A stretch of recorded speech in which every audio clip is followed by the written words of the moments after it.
जय हिंद दोस्तों। आज फिर हम बीपीएससी का क्वेश्चन सॉल्व करेंगे। ये क्वेश्चन बीपीएससी 2022 में आया हुआ। इसमें मैथ का क्वेश्चन है जो कि लगभग 10 क्वेश्चन के आसपास आया था। बीपीएससी 2022 में 2 बार एग्ज़ाम हुआ था, एक बार रद्द हो गया था, तो ये जो पेपर रद्द हुआ था उसी का क्वेश्चन है। ओके, तो चलिए पहला क्वेश्चन देखते हैं। तो क्या करा पहला क्वेश्चन, एक समचतुर्भुज का परिमाप 52 मीटर है, उसका छोटा विकर्ण 10 मीटर है, तो लंबे विकर्ण की लंबाई है। ओके, ये क्वेश्चन पिछले बार भी एक सेट में आया हुआ था, तो उसमें भी हम देखे थे।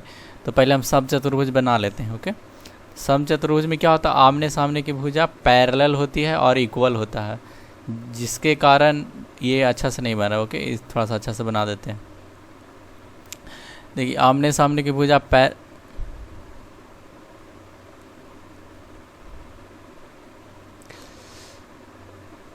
आमने सामने की भुजा पैरेलल होती है,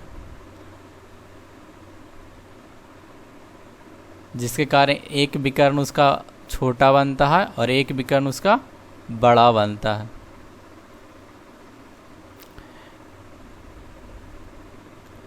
एक विकर्ण उसका बड़ा बनता है, ये बड़ा वाला विकर्ण है, और ये एक दूसरे को समद्विभाज करती है, और यहाँ पे एक 90 डिग्री का कोण बनाती है। मतलब जहाँ पे बाइसेक्ट करती है ना, तो राइट एंगल बाइसेक्ट करती है। ओके, तो यहाँ पे पाइथागोरस थ्योरम का फार्मूला लग जाएगा। तो परिमाप बोल रहा है 52 मीटर, तो इसका चारों भुजा बराबर होती है, तो 52 मीटर इसका परिमाप दिया हुआ है। तो भुजा इक्वल टू कितना हो जाएगा, इसको 4 से भाग देंगे तो 13 × 52, यानी कि इसका जो भुजा होगा वो 13 मीटर का होगा। ओके, तो दिया हुआ कि छोटा विकर्ण 10 मीटर का है, तो देखो छोटा विकर्ण ये वाला होगा ना, तो ये बाइसेक्ट अगर करती है तो 5-5 दोनों भाग में बट जाएगा।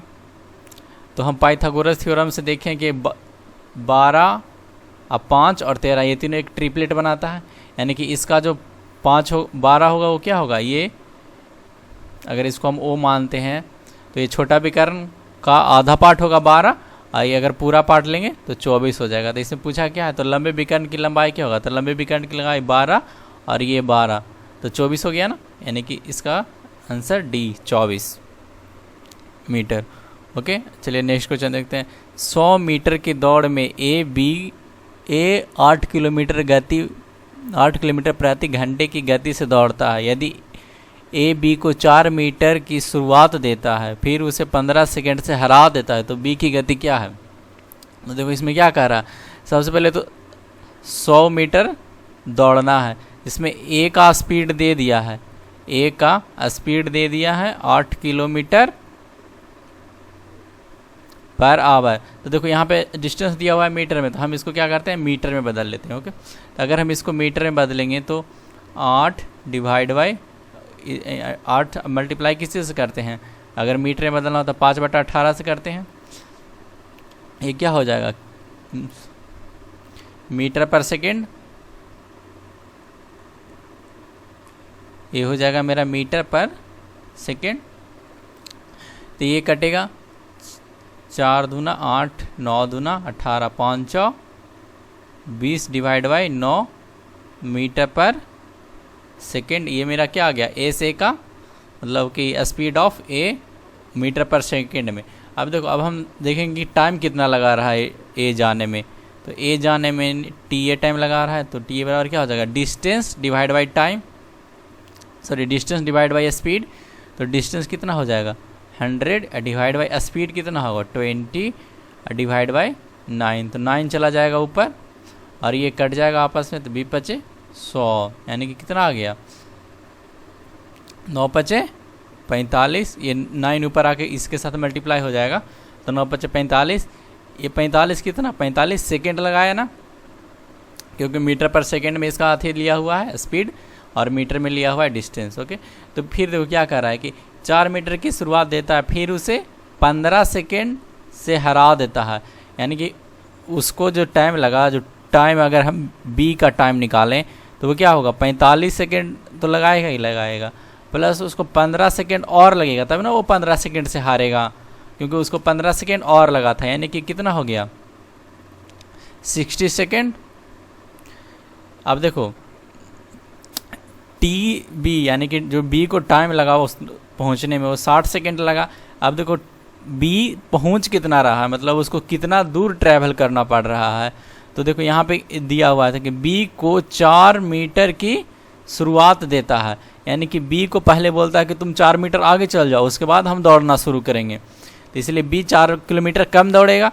टोटल दौड़ना था 100 किलोमीटर 100 मीटर, और उसमें से 4 मीटर उसको कम दौड़ना था, यानी कि उसको कितना दौड़ना था, टोटल 96 मीटर ही दौड़ना था ना, क्योंकि 4 मीटर उसको आगे बढ़ा देता कि तुम 4 मीटर आगे चल जाओ, वहाँ से तुम दौड़ना।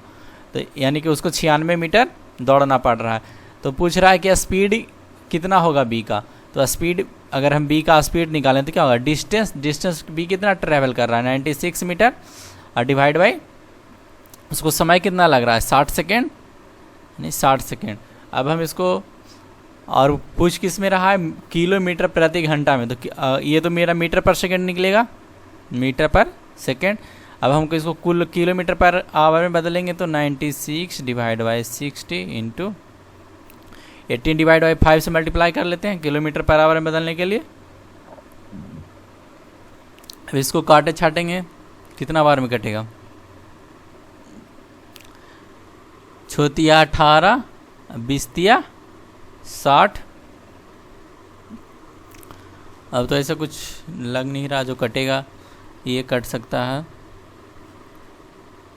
48 दूना 96 और 10 दूना 20। अब इसको अगर हम सॉल्व करेंगे तो ये आ जाएगा 48 into 3 divide by 10 into 5 50।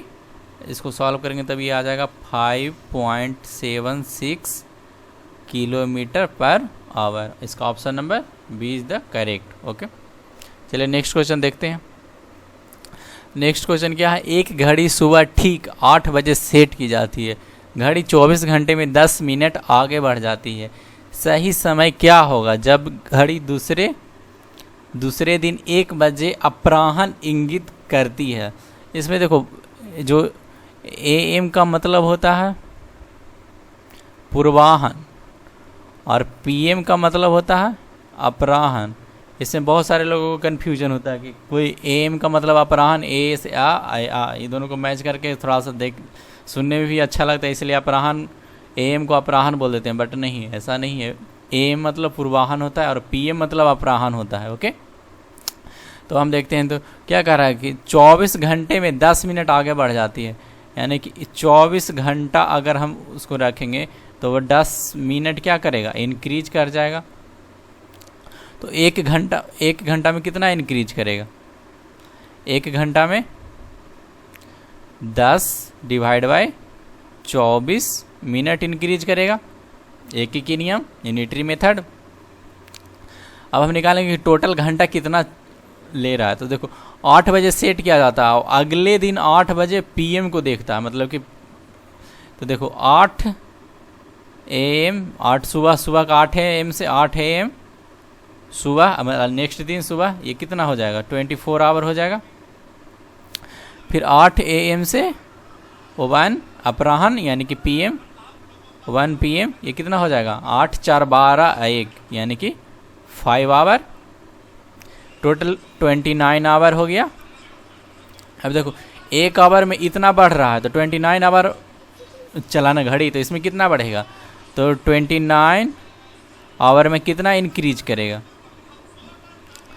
10 divide by 24 into 29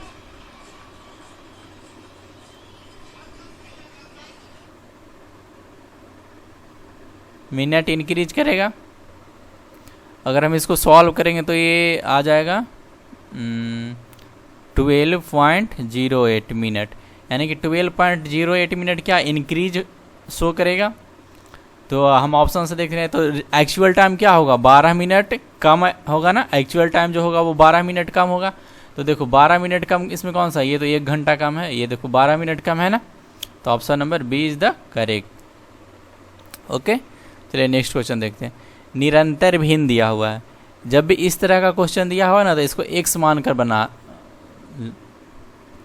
okay, तो हम इसको x मानकर बना लेते हैं। चलो x लेट मान लेते हैं कि x बराबर है 2 - 1 बटा 2 - 1 बाई 2 - 1 बाई, इस तरह से कंटिन्यूसली जा रहा है, ओके, इनफाइनाइट तक। तो देखो जब इनफाइनाइट तक जा रहा था, इसका तो कोई लिमिट नहीं है, तो हम ऐसा लिख सकते हैं क्या, देखो इस वाले टर्म से अगर हम देखें तो फिर अगर हम यहाँ से देखें तो ये फिर से रिपीट करेगा ना सेम। देखो जो x है वहीं सेम यहाँ से भी अगर हम इसको देखें तो ये भी हो जाएगा ना, यानी हम इसको ऐसे लिख सकते हैं x = 2 - 1 डिवाइड बाई, देखो ये यहाँ ये वाले पोर्शन लेंगे और ये देखो ये वाले पोर्शन, या पूरा पोर्शन देखो दोनों सेम ही है ना।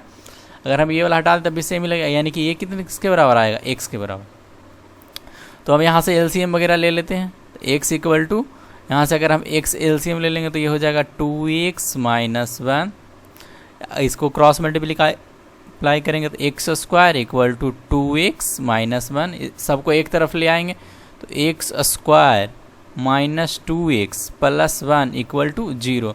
ये देखो x -1 का होल स्क्वायर है ना, तो x - 1 का होल स्क्वायर = 0। देखो x² - 2ab तो 2x और b² 1, यानी कि ये क्या हो जाएगा, x - 1 = 0 हो जाएगा। तो x = कितना आ गया, 1 आ गया। इसका option number A is the correct. चलिए नेक्स्ट क्वेश्चन देखते हैं। क्या कह रहा है कि 200 और 600 के बीच कितनी संख्याएं हैं जो 4 और 5 और 6 से विभाज्य होगी। तो देखो इसमें क्या होगा, सबसे पहले तो 4, 5 और 6 का हम एलसीएम ले लेंगे। तो एलसीएम ऑफ 4, 5, 6 कितना हो जाएगा, ये 60 हो जाएगा। 6 × 5 = 30, 30 दूना 60, 60। अब हम क्या करते हैं, जिसके जिसके बीच निकाला होगा उससे मल्टीप्लाई कर लेते हैं। तो ये हमको 600 में हम 60 से डिवाइड करेंगे, और एक कितना 200 के बीच निकालना है तो 200 में 60 से डिवाइड करेंगे। होल नंबर में कितना बार कट रहा है, ये कट रहा है छोटिया 18, यानी कि ये 3 बार में कट रहा है। मतलब पूरा पूरा नहीं काटना है, जो मैक्सिमम जहाँ तक जा सकता है ना वहाँ तक काटेंगे, तो मैक्सिमम 3 तक ही जाएगा ना। 6 × 4 = 24, फिर 240 हो जाएगा, यानी कि 4 नहीं होगा, यानी 3 ही होगा। ये देखो ये पूरा पूरा कट जा रहा है 10 बार में। जब पूरा पूरा कट जाएगा ना तो इसमें क्या करते हैं ना, देखो बीच में लिया हुआ है, यानी कि हमको 600 को इंक्लूड नहीं करना है। तो जब पूरा पूरा कट गया तो हम इससे 1 घटा लेंगे, यानी कि ये कितना हो जाएगा, ये 10 कट आया था तो यहाँ पे 9 हो जाएगा, यानी कि जो मेरा अति हो जाएगा वो कितना होगा, 9 - 3, दोनों का डिफरेंस ले लेते हैं, ये हो जाएगा 6। यानी कि इसमें कितनी संख्या होगा जो 4, 5 और 6 से कटेगी, वो है 6। देखो अब हम यहाँ पे एक घटाएं क्यों, ये इसको थोड़ा सा समझने की कोशिश करो। ओके, जैसे बोल रहा है कि 200 और 600 के बीच, जैसे अगर हम बोलें कि जैसे हम कोई ले लेते हैं 1, 2, 3, 4, 5, 6, 7, तो हम अगर पूछेंगे कि 1 और 7 के बीच कितनी संख्याएं हैं, तो देखो 1 और 7 के बीच जब हम के बीच कितनी संख्याएं हैं अगर बोलेंगे तो कितना होगा, 1, 2, 3, 4, 5, 5 ही होगा ना, ये 5 हो। लेकिन हम 1 को और 7 को छोड़ दिए हैं ना, ओके, तो 1 और 7 को छोड़ दिए हैं, तो इसीलिए हम यहाँ पे क्या करेंगे, यहाँ पे हम 600 को छोड़ देंगे। तो 600 को छोड़ देंगे तो ये तो 600 खुद कट रहा है पूरा पूरा, तो यानी कि उससे एक कम ही संख्या होगा ना जो कटेगा पूरा पूरा। क्योंकि अगर यहाँ पे क्वेश्चन में रहता कि 200 और 200 से 600 तक के बीच कितनी संख्या रहेगी, तब हम उसको भी ले लेंगे। लेकिन इसके बीच जैसे हम यहाँ पे 1 और 7 के बीच देखें तो कितना 5 ही था ना, 1 और 7 को तो हम छोड़ दिए। उसी तरह से यहाँ पे 600 छूट जाएगा और यहाँ पे 200 छूट जाएगा। 200 तो पूरा पूरा कटा ही नहीं था, लेकिन 600 पूरा पूरा कटने के कारण एक संख्या ये भी आ गया, तो एक संख्या हम इसको घटा देंगे, तो यानी कि पूरा हो जाएगा मेरा 9। तो 9 - 3 यानी कि 6 मेरा हो जाएगा करेक्ट। ओके, चलिए नेक्स्ट क्वेश्चन देखते हैं। क्या कर रहा है, n कोई धनात्मक पूर्णांक है, धनात्मक मतलब पॉजिटिव, मतलब होल नंबर। तो 3 पे पावर 4n माइनस 4 पे पावर 3n हमेशा किससे विभाज्य होगा। तो इसमें सबसे पहले क्या करें, सबसे पहले इसमें हम धनात्मक पूर्णांक बोल रहा है, तो धनात्मक पूर्णांक सबसे छोटा कौन सा, 1, उसके बाद 2। तो हम सबसे पहले 1 इस पे रख करके पुट करके देख लें, अगर वो किसी से कट जाएगा तो वही मेरा आंसर हो जाएगा। तो सबसे पहले हम n की जगह पे 1 रख के देखते हैं, तो यहाँ पे क्या हो जाएगा 3, 4 × 1 - 4 3 इंटू 1, ये हो जाएगा 3 पे पावर 4 माइनस 4 पे पावर 3। तो ये 3 पे पावर 4 कितना हो जाएगा, 3 3 9 और 9 9 81, यानी ये हो गया 81, ये हो जाएगा 4 4 16 16 48। अगर हम इसको घटाएंगे तो कितना आ जाएगा, सॉरी 4 4 4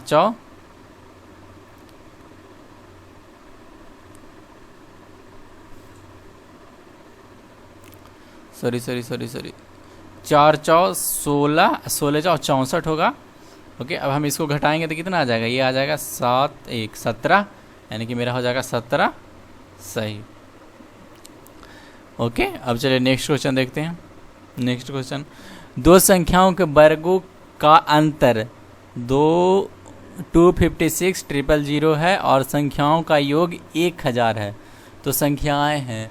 तो देखो यहाँ पे क्या कर रहा है, अगर हम दोनों संख्याओं को एक को a मान लें और एक को b मान लें तो क्या हो जाएगा, यहाँ पे दिया हुआ है संख्याओं का योग यानी a plus b equal to 1000, और क्या दिया हुआ है a square minus b square, दोनों संख्याओं के वर्ग, तो वर्ग a स्क्वायर हो जाएगा, उसका अंतर यानी डिफरेंस ये हो जाएगा 256 000।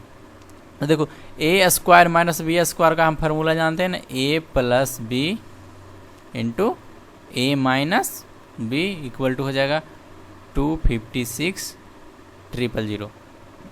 देखो a प्लस b का वैल्यू दिया हुआ है, a प्लस b का वैल्यू दिया हुआ 1000, तो 1000 यहाँ पे हो जाएगा, यहाँ पे हम 1000 लिख लेते हैं,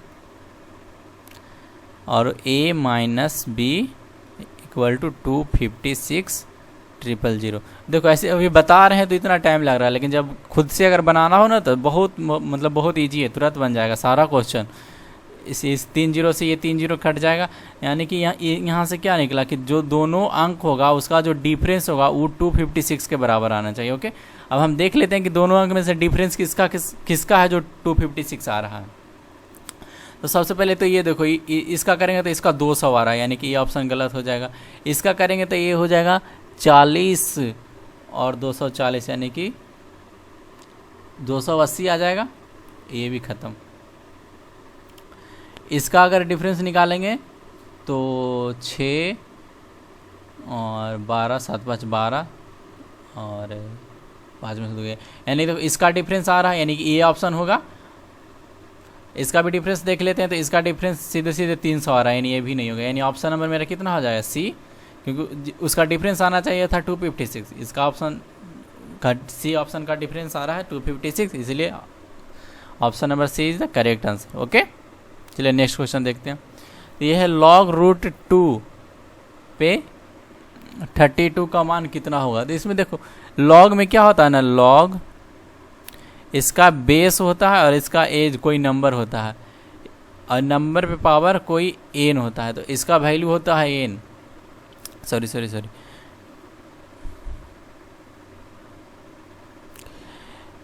अगर कोई लॉग है जिसका बेस b है और पावर a है n, इस फॉर्मेट में मतलब लॉग को लिखा जाता है। ओके, अगर लॉग में हम इसका एक प्रॉपर्टी होता है, लॉग में बेस सेम हो और यहाँ पे जो नंबर है वो भी सेम हो और उस पर पावर अगर n हो, तो इसका जो वैल्यू होता है वो n के बराबर होता है। देखो यहाँ पे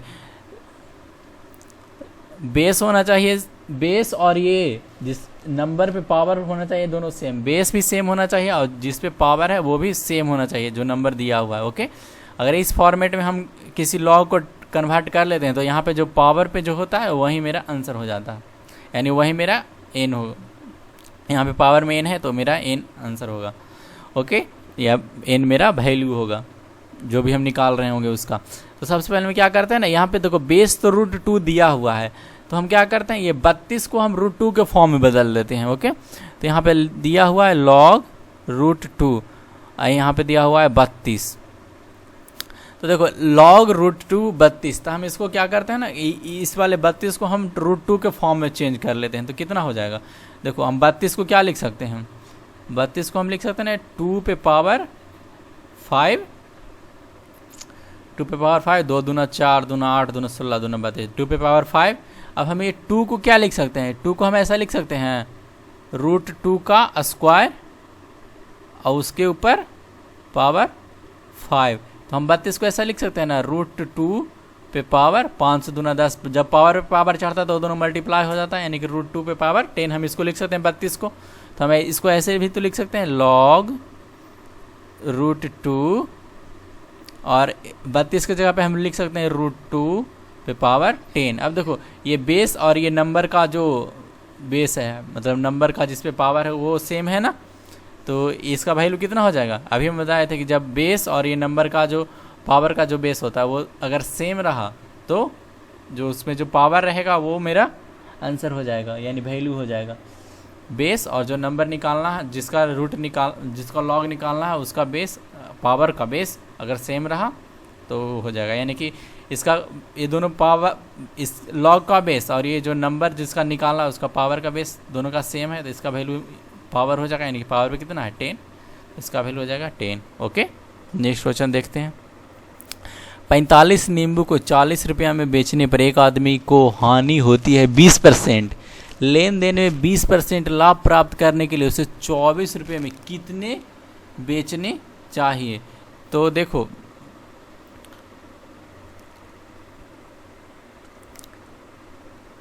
सबसे पहले देखो क्वेश्चन में क्या करके 45 नींबू को 40 रुपये में बेचने पर 20% की हानि होती है, तो हम सीधा सीधा निकाल लेते हैं। देखो 20% हानि की मतलब क्या होगा कि जो उसका क्रयमूल्य है उसका 20% उसको हानि हो रहा है, तो क्रयमूल्य का 80% का वैल्यू कितना हो जाएगा 40। अभी हम 45 नींबू को मान कर ही चल रहे हैं, तो क्या हो रहा है, जैसे हम 45 नींबू को मान करके ही चल रहे हैं, तो उसका जो 80% हो जाएगा क्रयमूल्य का, वो कितना हो जाएगा 40 रुपये हो जाएगा।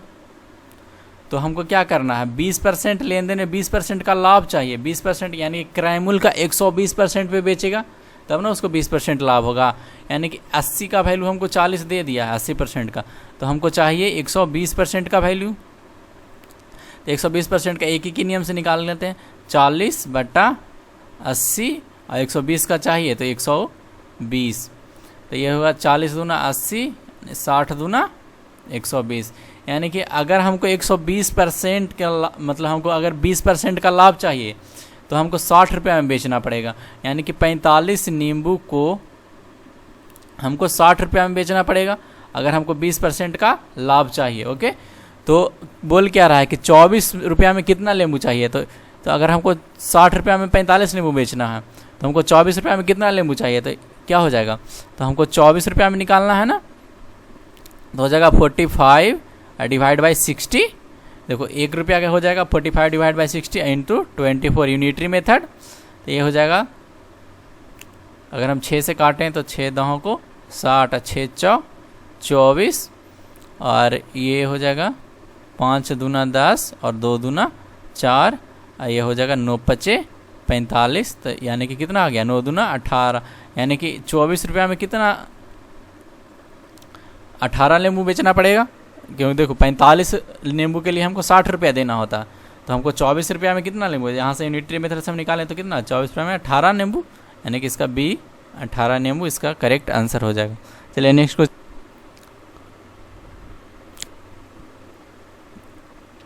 110 मीटर लंबी एक ट्रेन 58 किलोमीटर प्रति घंटा की गति से यात्रा कर रही है। कितने समय में यह एक राहगीर को जो उसी दिशा में 4 किलोमीटर प्रति घंटा की चाल से चल रही है। देखो सेम उसी दिशा में है ना, यहाँ पे सापेक्ष चाल डिफरेंस होगा, सेम डायरेक्शन।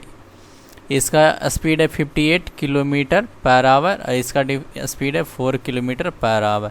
अब दोनों सेम डायरेक्शन में जा रहा है, तो जो रिलेटिव स्पीड होगा वो क्या हो जाएगा डिफरेंस, यानी कि 58 डिवाइड बाई 4 यानी कि 54 किलोमीटर पर आवर। अब देखो ये मीटर में दिया हुआ ना ट्रेन का लंबाई, तो हम इसको मीटर में बदल लेते हैं। ऑप्शन भी सेकंड में दिया हुआ, तो इसलिए हम इसको क्या करते हैं मीटर पर सेकंड में बदल लेते हैं। तो ये मेरे पास था 54, मीटर पर सेकंड में बदलने के लिए 5/18 से मल्टीप्लाई कर देते हैं, 18 तिया 54 यानी कि 5 तिया 15, ये मीटर पर सेकंड आ गया, 15 मीटर पर सेकंड। अब इसको जब भी अगर सेम डायरेक्शन में जा रहा होगा और उसका रिलेटिव स्पीड को जब हम माइनस कर दे रहे हैं, तो वो जो जिसको हमको पार करना है वो एक स्टैटिक ऑब्जेक्ट यानी कि अस्थिर वस्तु की तरह काम करेगा। जैसे कि पोल होता है, पोल को पार करना होता है, उस तरह का काम कर जाएगा। तो पोल को पार करने में कितना डिस्टेंस उसको ट्रैवल करना होता है, जितना ट्रेन का लंबाई होता है। तो ट्रेन का लंबाई यहाँ पे कितना दिया हुआ है, यानी 110 किलोमीटर, यानी 110 किलोमीटर उसको ट्रैवल करना है, sorry 110 metre. 110 metre divide by 50, उसका स्पीड है 50 मीटर पर सेकेंड। तो यहाँ पे हो जाएगा 5×15 और 5 दूना 10, 5 दूना 10, यानी कि 22/3। अगर हम इसको मिक्स्ड फ्रैक्शन के फॉर्म में बदलेंगे तो 7×21 और 21×1 22, 7×1/3 क्या हो जाएगा, second. Option number C is the correct. Okay, thank you. अगर आपको ये वीडियो अच्छा लग रहा होगा तो लाइक कर दीजिएगा, सब्सक्राइब कर दीजिएगा, शेयर कर दीजिएगा, कमेंट कर दीजिएगा कि आपको मतलब कि हम पढ़ा रहे हैं तो मतलब क्या क्या हमको त्रुटि, हमको पता है अभी बहुत सारा मतलब त्रुटि होगा, तो आप लोग बताइएगा तो धीरे धीरे हम भी कंपनसेट करने का कोशिश करेंगे, धीरे धीरे ट्राई करेंगे। Okay, thank you.